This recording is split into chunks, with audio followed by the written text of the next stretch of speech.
వివాదాలకు ఆయన పెట్టింది పేరు. ఆ వివాదాలే ఆయన్ను అందలం ఎక్కించాయి. ఓ సాధారణ ప్రభుత్వ అధికారి స్థాయి నుంచి దేశ రాజకీయాలను శాసించే పార్లమెంట్లో అడుగు పెట్టించాయి. కానీ ఇప్పుడు ఆయన పరిస్థితి అగమ్య గోచరంగా మారింది.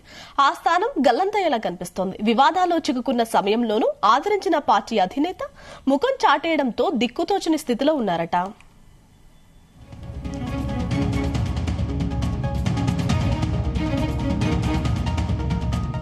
గోరంట్ల మాధవ్ ఏపీ రాజకీయాల పరిచయం ఉన్న వాళ్లకు ప్రత్యేకంగా చెప్పక్కర్లేని పేరు. టీడీపీ సీనియర్ నేత జేసీ దివాకర్ రెడ్డిపై తొడగొట్టి మరీ రాజకీయాల్లోకి వచ్చారు. ఏకంగా ఎంపీగా గెలిచి పార్లమెంట్లోకి అడుగుపెట్టారు. ప్రస్తుతం అధికార వైసీపీ నుంచి హిందూపురం లోక్సభ నియోజకవర్గానికి ప్రాతినిధ్యం వహిస్తున్నారు.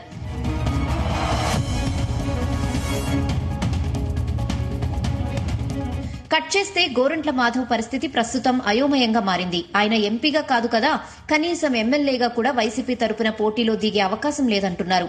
వచ్చే ఎన్నికల్లో గెలుపే లక్ష్యంగా పెట్టుకున్న జగన్ పలువురు సిట్టింగ్లను పక్కన పెట్టేస్తున్నారు. కొత్త వారికి అవకాశం ఇస్తున్నారు. ఎమ్మెల్యే సీట్లతో పాటు ఎంపీ స్థానాలకు అభ్యర్థులను మార్చేస్తున్నారు.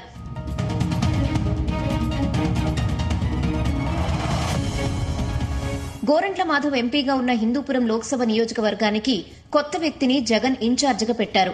కొత్తగా పార్టీలో చేరిన బళ్లారి బీజేపీ మాజీ ఎంపీ జోలదరాశి శాంతను ఇన్ఛార్జిగా నియమించడం హాట్ టాపిక్ గా మారింది. ఈసారి హిందూపురం వైసీపీ అభ్యర్థిగా శాంత పోటీ చేయనున్నట్లు సమాచారం. దీంతో గోరంట్ల మాధవ్ కు మొండి చేయి ఎదురైంది.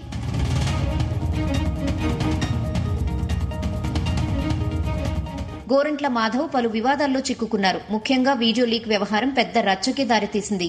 దీనిపై ప్రతిపక్షాలు తీవ్ర విమర్శలు చేశారు. అలాంటి టైంలోనూ జగన్ మాధవ్ కు వ్యతిరేకంగా ఒక్క మాట కూడా మాట్లాడలేదు. కానీ ఇప్పుడు మాధవ్ ను పక్కన పెట్టడం చర్చనీయాంశమైంది.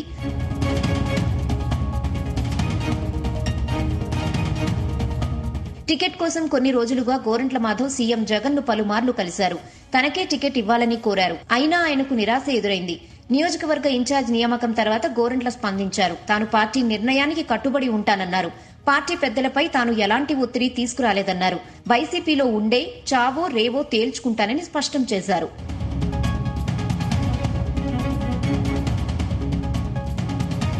ఈసారి కొందరు మంత్రుల టికెట్లు కూడా గల్లంతవుతాయన్న ప్రచారం జరుగుతోంది. ఇప్పటికే టికెట్ ఇచ్చేది లేదని కొందరు సిట్టింగ్ ఎమ్మెల్యేలకు జగన్ తేల్చి చెప్పేశారట. దాంతో అసంతృప్తి ఎమ్మెల్యే పక్క పార్టీల వైపు చూస్తున్నారు.